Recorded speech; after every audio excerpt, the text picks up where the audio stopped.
What's going on, guys? Last NASCAR fan here, and welcome back to another diecast review. And we're going to keep on continuing with the printed decals custom diecast that I acquired recently. And we're going to move over a year to a very interesting driver that still continued in the Cup Series, but unfortunately would lose his ride early in the season due to sponsorship issues, and would result to him basically becoming another journeyman driver that would pick up another ride over in the Truck Series at KBM a year later.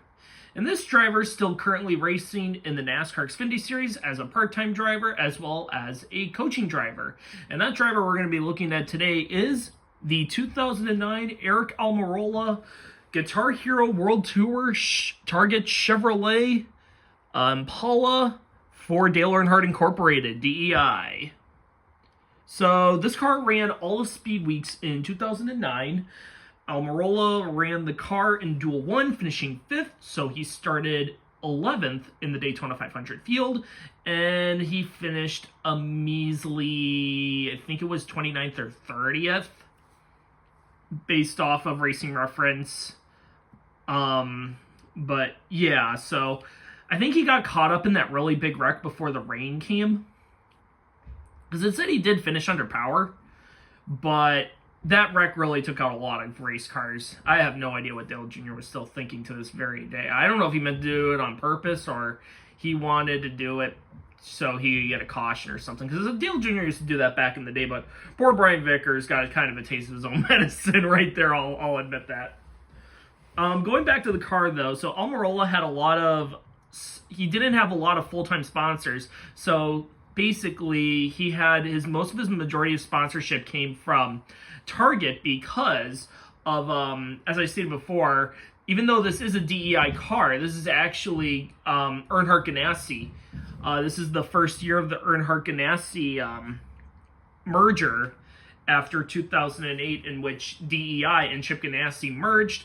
Ganassi closed the 40 and the 41, leaving both Brian Clausen and Reed Sorensen to find different rides. Sorensen would end up driving for Richard Petty Motorsports, that became what was Gillette Evernham and Petty Enterprises, after Petty Enterprises ceased operations after the 2008 season, while Clausen basically would never race in NASCAR ever again. Back to Almirola, though, the small sponsorship scale was really bad, and they would end up shutting down the 8 car, and they transferred the points, because this used to be the 15 of Paul Menard's points, but they ended up selling they ended up ceasing operations, though, on this car particularly because of lack of sponsorship. And another driver as well, Martin Truex Jr., if I ever do a diecast review on his Guitar Hero schemes, also almost suffered the same fate, but Truex actually had a little bit more backing than Almirola.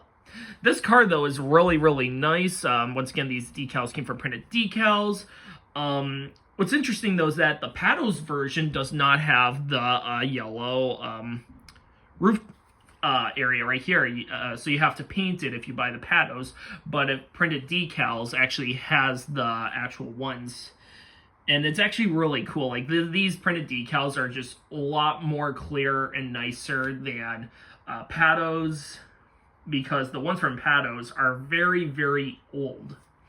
Back to the car itself, though. Colors all around. Black, red, orange, and white. Of course, you got the Guitar Hero World Tour. And then you got that nice yellow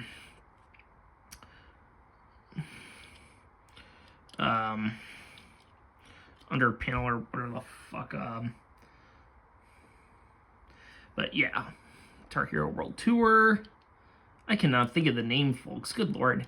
Aric Almirola. Yeah, the only issue I have with this custom really is just the Aric Almirola driver door, the driver post pillar or whatever. Driver name post. It's really blurry, but I think that's just based off of how the car was which I'm just gonna give that give it a little slack. Got all your contingencies though: Sprint Cup, Holiday 3M, Direct TV, Course Light Pole Award. Got World Tour, Guitar Hero, and Target on the quarter panel. Got Bass Pro Shops on the spoiler, and then on the C post, B post, Champion, Champion, as well as a few other sponsors. And Almirola would have other sponsors too. Cub Cadet would join for a race at Atlanta, and that was actually before the team then ceased operations because of lack of sponsorship. And then on the TV, on the deck lid, you got Target, and then on the TV panel, Target and Guitar Hero World Tour. I really love this car, though. It's really sad that this scheme was never offered in the 164 line. But, yeah. So, thank you so much for watching. Comment, like, subscribe, hit the notification bell for brand new videos. I'll see you in the next Diecast review whenever. Take care, everyone. Have a good one. Keep on collecting.